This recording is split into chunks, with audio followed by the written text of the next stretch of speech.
Okay, class. Very good morning. Let's start our new topic, and our new topic is producer-consumer problem.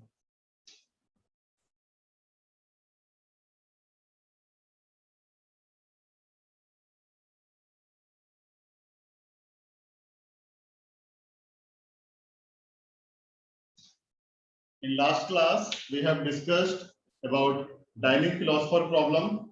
Today, we are going to discuss producer-consumer problem.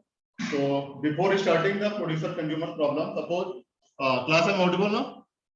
Class, I'm audible. So the basic background behind a producer consumer problem is like suppose we have a buffer area. We have a shared area that is accessed by two processes. Suppose we call the name as one is producer process and another one is consumer process. We have two processes. One is producer process, another one is consumer process, and this one is the shared area. Or we can say shared buffer item where producer will produce the item and consumer will consume or fetch the data from the shared buffer area. So basically what will happen in producer consumer problem, producer process continuously produce the data item, and when it will produce the data item, what will happen, producer process will deposit the data item in their local buffer. This one is the local buffer of producer process. Similarly, whenever a consumer has to consume the data item, or we can say, shall we say, fetch the data item, then it will fetch the data from shared buffer to their respective local buffer. From there onwards, he will fetch the data to the respective consumer process, right? So just for differentiation, I am mentioning producer underscore local buffer, consumer underscore local buffer. Means this local buffer belongs to the producer process, this local buffer belongs to the consumer process. So now what will happen in case of producer consumer problem, producer process continuously produce the data item. Suppose producer is producing the data item X, he has produced the data item X. Now this data item X should be deposited in the shared buffer area. Suppose there are n slots 0, 1, 2, 3 and so on, n minus 1. There are n slots. Now what I have to do, I have to just deposit this particular data item X from local buffer of producer process to the shared buffer area. Suppose here I have deposited the data item X. Now the very first requirement is, whenever I want to deposit a data item at some particular place, now there must be a free space where I can deposit the data item. So first of all, I have to find out the free space in a shared area. So for that, I have just used a pointer who will point the next free space, or we can say we will point the location of next free space. For example, in very starting phase, the first data item that was produced by the producer process will be deposited, suppose here A. Now pointer will be incremented by 1. Now pointer will map to the next free location. Now after that, producer process will produce, suppose say data item B. Now pointer will map to the next free location. Now producer process had deposited data item X. Data item X has been deposited here. Now pointer will map or point to the next free location and so on, right? So in this way, producer process will function accordingly. Similarly, at the side of consumer, whenever a consumer wants to consume a data item, suppose he wants to consume data item X. So when consumer can consume, basically the requirement for the consumer side, consumer can consume the data item only when there exists a data item in a shared buffer. What will happen? Suppose I have a buffer with empty items. There is null items, or we can say zero items in a buffer. So what consumer will consume? None. So consumer has to wait till at least one item is not deposited into the shared buffer area. So for the consumer side, consumer will consume the data item from the shared buffer area. And for this side, I have again used a pointer method. Here, what pointer will point? Pointer will point the next item to be consumed. Pointer will point the next item which is to be consumed. For example, pointer is pointing the X, then that means consumer process is going to consume the data item X. Now data item X will move from there to their local buffer. As soon as data item is consumed or fetched from the shared item to the local buffer, immediately pointer will be incremented to the next data item which is going to be consumed. At the producer side, pointer is mapping to the location of the next free shared area. Similarly, at the consumer side, pointer is mapping to the location where the data item is going to be consumed. Class, any doubts till now? So far, any doubts? Class, any doubts? So, in this regard, the working of producer and consumer is operating as producer and consumer, both processes are working in this manner. Now, where problems arise? ये तो एक हमारा simple method हो गया. Now, where the problem will remain actually arises? Problem arises when speed of producing the data item of producer is greater than the speed of consuming the data item at consumer side. Now, what will happen? Producer is producing the data item at a rate faster than the rate consuming the data rate the consuming at the consumer side. In that case, what will happen? At some time, all the items will be filled and consumer side से data item consume नहीं हो पा रहे हैं. In that case, producer has to wait. Clear? If there is no synchronization of speed between the producer and consumer, in that case, if speed of producer is high, in that case, producer has to wait till the items are not consumed at the receiver side, or we can say consumer side. Similarly, what will happen if the speed of producer is slow or less than the speed of consumer? In that case, producer is producing, suppose producer is producing at the rate of 10 seconds per hour, 10 seconds per item, and consumer is consuming the item 1 second per item. In that case, what will happen? जैसे इसने produce किया immediately कर लिया, है ना? ये 10 second में एक प्रोड्यूस कर पा रहा है, ये 1 सेकंड में कंज्यूम कर ले रहा है. उससे होगा क्या? कंज्यूमर कंटिन्यूअसली कंज्यूम कर लेगा और एक ऐसा टाइम आएगा कि कंज्यूमर को कंज्यूम करने के लिए यहाँ पर डेटा आइटम अवेलेबल ही नहीं होगा, बिकॉज प्रोड्यूसर की स्पीड स्लो है, कंज्यूमर की स्पीड ज्यादा है, तो इंडायरेक्टली कंज्यूमर को वेट करना पड़ेगा. यहाँ तक क्लियर? डाउट यहाँ तक किसी को? क्या बताया कि भाई एक प्रोड्यूसर प्रोसेस है, एक कंज्यूमर प्रोसेस है, बट रियल लाइफ में तो ऐसा नहीं होगा. There are multiple number of producer process and multiple number of consumer processes. तो अब यहाँ पर अगर multiple number of producer processes हैं, देन व्हाट विल हैपन?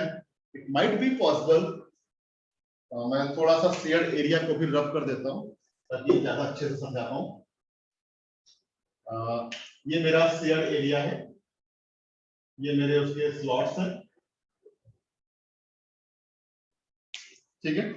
तो अब देखो यहां से मेरा मेन टॉपिक स्टार्ट हो रहा है प्रोड्यूसर कंज्यूमर में.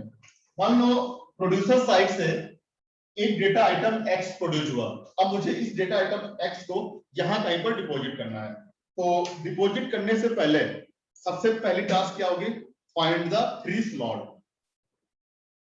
भाई जब तक फ्री स्लॉट नहीं मिलेगा इसमें से, तब तक आप उसमें उसको जाकर के वहां पर डेटा आइटम को प्रोड्यूस डिपॉजिट तो नहीं कर सकते ना। तो सबसे पहला स्टेप क्या होगा, फाइंड फ्री स्लॉट, ये सबसे पहला स्टेप होगा। अच्छा मान लो सपोज ये मुझे फ्री स्लॉट मिल गया, मुझे यहाँ पर डेटा आइटम को प्रोड्यूस करना है, लेकिन मैंने फ्री स्लॉट ले लिया।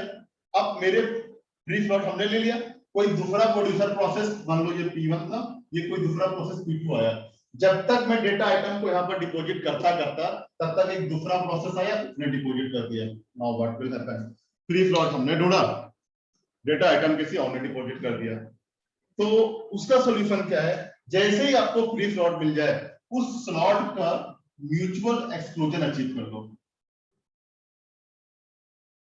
जैसे ही फ्री स्लॉट मिल जाए, उस स्लॉट का म्यूचुअल एक्सक्लूजन अचीव करना होगा। म्यूचुअल एक्सक्लूजन क्या होता है, एक बार हमने इस पे म्यूचुअल एक्सक्लूजन अप्लाई कर दिया, दैट मींस अगर म्यूचुअल एक्सक्लूजन की आपको रिक्वायरमेंट याद हो तो हमने लिखवाया था, at a time only one process should be in a critical section. That means अगर इस स्लॉट पे म्यूचुअल एक्सक्लूजन लगा दिया गया है, दैट मींस अब इस स्लॉट को जिसने अप्लाई किया है, केवल एक ही प्रोसेस या एक ही प्रोसेस का डेटा आइटम यहाँ पे डिपॉजिट होगा। Clear? Any doubts? Class, any doubts?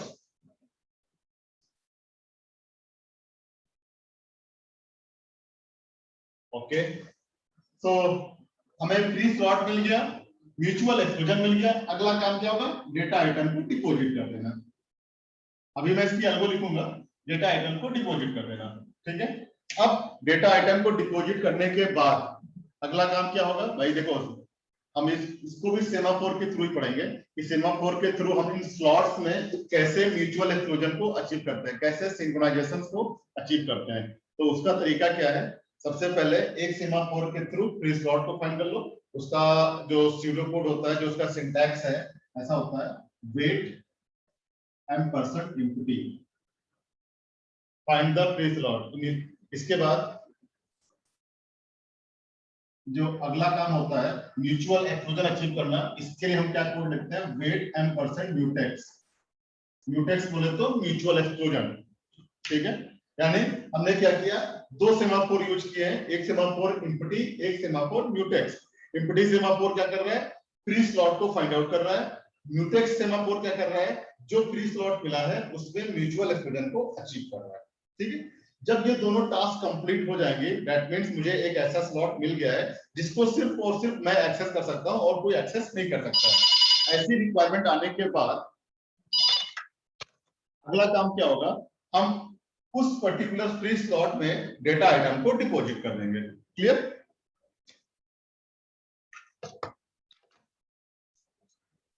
Now data item deposit हो गया। डिपॉजिट होने के बाद हमने क्या बताया था, प्रोड्यूसर के साइड से पॉइंटर की जो वैल्यू होगी, मान लो सपोज पॉइंटर की वैल्यू p थी, ये क्या हो जाएगी, p+1 हो जाएगी, ठीक है।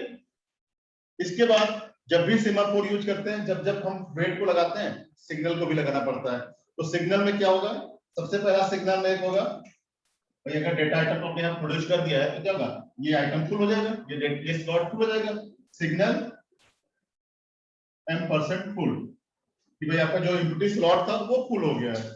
एंड जो अगला सिग्नल होगा, इसका वेट एम्प्टी का सिग्नल हो गया, जो म्यूटेक्स था वेट यहां पर लगा देंगे, सिग्नल फिनिश कर दो, या म्यूटेक्स यहां भी कर सकते हो, फिनिश ही ले लो मान लो।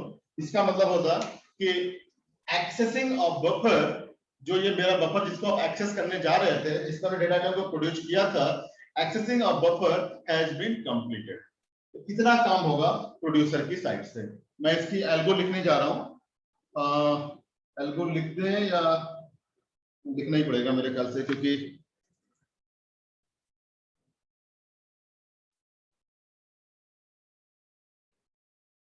Okay, so this side producer process and this side consumer process.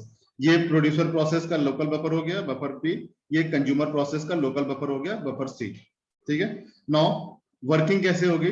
सबसे पहले प्रोड्यूसर ने क्या किया, एक डेटा आइटम प्रोड्यूस किया। प्रोड्यूसर का काम क्या, डेटा आइटम को प्रोड्यूस करना। कंज्यूमर का काम क्या होगा, डेटा आइटम को कंज्यूम करना। तो प्रोड्यूसर ने डेटा आइटम को प्रोड्यूस किया।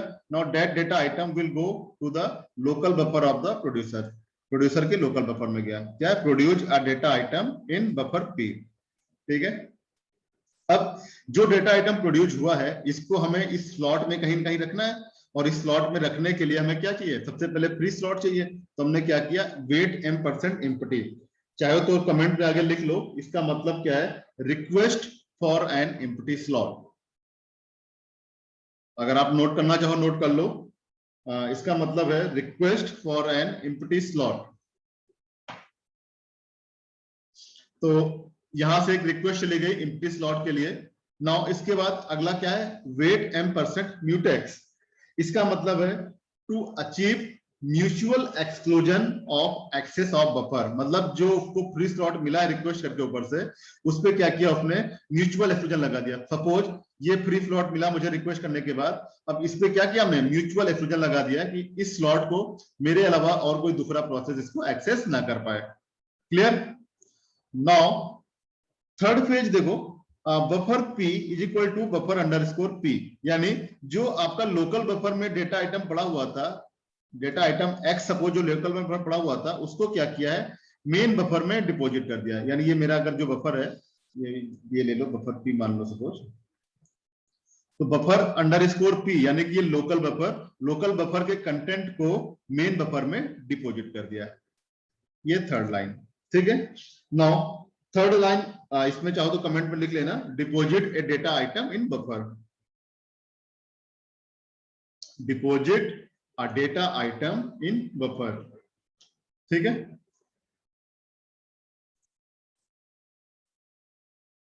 नाउ इसके बाद आप देखो नेक्स्ट पेज क्या है, p is equal to p+1 modulo n। मतलब क्या कर रहे हैं, जो इस साइड में पॉइंटर की वैल्यू थी 0 1 2 एंड सो ऑन, उस पॉइंटर को 1 से इंक्रीमेंट कर दे रहे हैं। पॉइंटर की वैल्यू 1 से इंक्रीमेंट कर दिया है ना, तो p equal to p+1 modulo n हो गया। नाउ अब वेट हो गया भाई, देखो इतना क्या है, ये हमारा एंट्री सेक्शन था। इसके बाद अब निकलना पड़ेगा एग्जिट सेक्शन के लिए, तो क्या किया, सिग्नल m% म्यूटेक्स। मतलब जो मेरा बफर था जिसको हम एक्सेस करने जा रहे थे, उस बफर की एक्सेसिंग क्या है, कंप्लीट हो गई है। तो इस लाइन का जो मतलब है, इसमें चाहो तो कमेंट में लिख लेना, finished with accessing of buffer, finished और complete with accessing of buffer. जो नेक्स्ट लाइन है, सिग्नल m% फुल, इसका मतलब है जो आपने डेटा आइटम लोकल बफर से मेन बफर में डाल दिया, तो स्लॉट क्या होगा, स्लॉट फुल हो जाएगा ना, जहां पर डेटा आइटम डाल दोगे। A slot has been filled. Signal m% full का मतलब है a slot has been filled. तो यहां पर देखो टोटल 3 सेमाफोर यूज हुए हैं, एक एम्प्टी सेमाफोर, एक म्यूटेक्स और एक फुल। ये 3 सेमाफोर यूज किए हैं प्रोड्यूसर साइड पे। तो प्रोड्यूसर साइड पे इतनी पूरी वर्किंग होगी। ठीक है, कोई डाउट किसी को? Raise your questions if you have doubts. Class.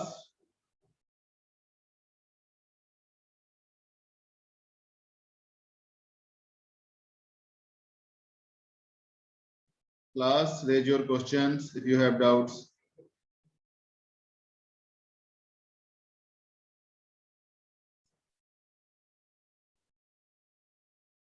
Signal m% mutex. Okay.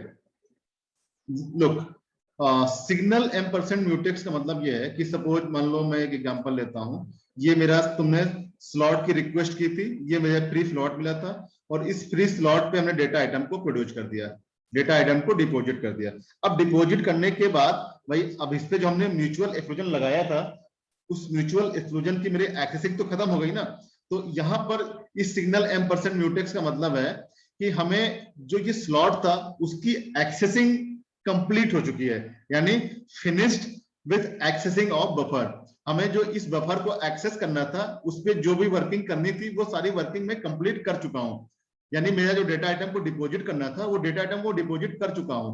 ठीक है, तो finished with accessing of buffer, ये सिग्नल एम्परसेंड म्यूटेक्स का मतलब है। और कोई डाउट क्लास? और कोई डाउट किसी का?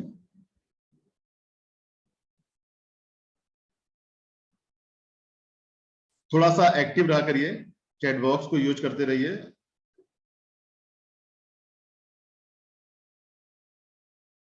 और कोई डाउट किसी का? Okay, so this is all about the working at the producer side. Now अभी तो मेरे पास, हमें दूसरा एंड भी देखना है ना, कंज्यूमर साइड पे क्या होगा। So let's move to the consumer side. Consumer side पे क्या होगा? बाकी ये जो थ्योरी लिखी हुई है, ये थ्योरी हमने जो ये आपको बोला थी जैसे ना, ये थ्योरी पूरा उसी का फ्लॉट एक्सप्लेनेशन लिखा हुआ है, तो ये आप लोग पढ़ लेना। Suppose there is a producer which produces some data items that are being consumed by a consumer process. मैं सिर्फ इस पे हाईलाइट कर दे रहा हूँ ताकि आपको वीडियो में दिखाई पड़ जाए, क्योंकि इसके नोट्स गैल्विन में एज सच नहीं मिलेंगे। And for your kind information, unit 2 के नोट्स गैल्विन में उतने अच्छे नहीं मिलेंगे। तो जितना भी आपको बताया जाए आप उसको नोट जरूर कर लीजिएगा, स्पेशली फॉर यूनिट 2। बाकी सबके नोट्स मिल जाएंगे। यूनिट 2 के नोट्स गैल्विन में जो आपकी बुक स्टैंडर्ड बुक है उतना अच्छे से नहीं दी गई है। हालांकि मैं इसमें गैल्विन को नहीं कहूंगा क्योंकि अच्छे से दी गई है, लेकिन ज्यादा अच्छे से दी गई है।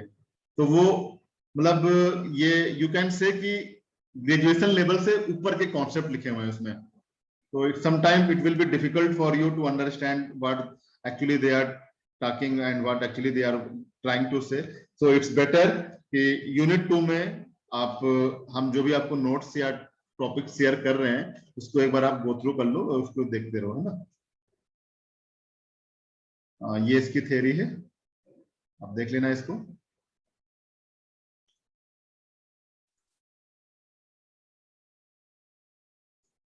Now let's move to the working at consumer side. So what will happen at consumer side? भाई देखो, कंज्यूमर में हमने क्या बताया था, जब तक इस स्लॉट में डेटा आइटम को डिपॉजिट नहीं किया जाएगा, अगर मान लो पूरा सारे के सारे स्लॉट फ्री हैं, तो कंज्यूमर क्या कुछ कंज्यूम कर पाएगा? कभी नहीं कर पाएगा। So consumer will wait till the slot has been filled, है ना। सो सबसे पहला क्या है? Wait m% full. इस लाइन की मीनिंग क्या है? इस लाइन का मतलब यह है, चाहो तो कमेंट बॉक्स में लिख लेना आगे कमेंट में, waiting for a filled slot. Wait m% full का मतलब है waiting for a filled slot. जब तक स्लॉट फिल नहीं हो जाएगा तब तक वो वेट करेगा। क्लियर? नाउ अब जैसे ही स्लॉट फिल हुआ, भाई जब तक स्लॉट फिल नहीं हुआ तब तक तो उसने वेट किया, जैसे स्लॉट फिल होगा ये इस पे आ जाएगा, दूसरे स्टेटमेंट पे। मान लो सपोज ये वाला स्लॉट था जो फिल्ड हुआ है, अब जैसे एक स्लॉट फील्ड मिला, इस पे क्या करेगा? वो म्यूचुअल एक्सक्लूजन लगाएगा। क्यों? क्योंकि माइट बी पॉसिबल जिस डेटा आइटम को वो एक्सेस करने जा रहा है उसको कोई दूसरा एक्सेस कर ले, और अगर सेम डेटा आइटम को मोर देन वन बंदे एक्सेस करेंगे साइमल्टेनियसली, तो आपने रेस कंडीशन पढ़ी थी ना, मैंने आपको रेस कंडीशन पढ़ाया है ना क्लास? आई थिंक मैंने रेस कंडीशन पढ़ाया है आपको। Okay okay, yes yes yes. तो अगर ये इसमें म्यूचुअल एक्सक्लूजन ना अप्लाई करे तो क्या होगा? भाई देखो, शेयर्ड एरिया है, शेयर्ड आइटम है, इसको दूसरा प्रोसेस एक्सेस कर सकता है, then might be possible there comes a problem of race condition. तो उस प्रॉब्लम से ओवरकम करने के लिए क्या किया? वेट m% म्यूटेक्स, यानी जो स्लॉट फिल हुआ था फर्स्ट स्टेट में, उस स्लॉट का क्या करेगा? म्यूचुअल एक्सक्लूजन अचीव करेगा। तो जो सेकेंड लाइन है, सेकेंड लाइन का मतलब है to achieve mutual exclusion of access of buffer. जिस बफर को एक्सेस करने जा रहा है उस बफर का म्यूचुअल एक्सक्लूजन अचीव करेगा। क्लियर? नाउ अब देखो क्या है बफर सी, यानी बफर सी जो आपका मेन बफर था प्रोड्यूसर। अब देखो थोड़ा सा कंफ्यूज मत होना, जब हमने प्रोड्यूसर साइड से बात की थी तो हमने यहाँ पर कन्वेंशन पी यूज किए थे, जब हम कंज्यूमर साइड से बात कर रहे हैं तो हमने कन्वेंशन सी यूज कर लिए हैं, लेकिन ये बफर वही बफर है जो यहाँ पर ये प्रोड्यूसर का साइड का बफर था। ठीक है, तो खाली ये आपकी अंडरस्टैंडिंग के लिए बफर पी हमने यहाँ पर जो मेन बफर था प्रोड्यूसर साइड से बात कर रहे थे बफर पी कर दिया था, कंज्यूमर साइड से बात करें तो इसको बफर सी कर दिया, लेकिन ये दोनों सेम बफर है, इनमें कोई डिफरेंस नहीं है। ठीक है, तो बफर सी का जो डेटा आइटम है उसको कंज्यूम करके कहां ले आए, local buffer of consumer, consumer के लोकल बफर में। अब जैसे ही कंज्यूमर के लोकल बफर में लाएंगे, जो कंज्यूम करने का जो पॉइंटर है, पॉइंटर अगेन इंक्रीमेंट हो जाएगा। Here pointer denotes what, pointer denotes the next item that is going to be consumed, यानी इस साइड में क्या होगा, पॉइंटर जो है ऐसे नीचे की तरफ चलेगा, यानी 0 1 2 ऐसे स्टार्ट होगा। प्रोड्यूसर साइड से 0 1 2 आपका ऐसे स्टार्ट हुआ था, है ना। तो C is equal to C+1 modulo n। इससे क्या होगा, जो कंज्यूमर था, जो कंज्यूमर साइड का पॉइंटर था, that pointer now maps to the next data item that is going to be consumed. Now next line is signal m% mutex. अब again इसका मतलब यहां पर वही है जो यहां पर इसका मतलब था, finished with accessing of buffer, finished with accessing of buffer, clear? Now last one is signal m% empty।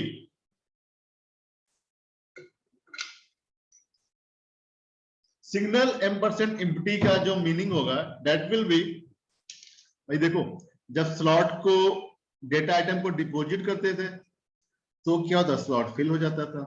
जब डेटा आइटम को यहां से कंज्यूम कर लोगे तो स्लॉट क्या होगा, एम्प्टी हो जाएगा। यानी इसका मतलब क्या होगा इस लाइन का, a slot has been emptied या slot has been empty. Clear? ये पूरी वर्किंग होगी कंज्यूमर साइड से।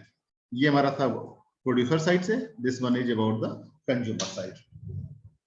Now class, raise your questions if you have.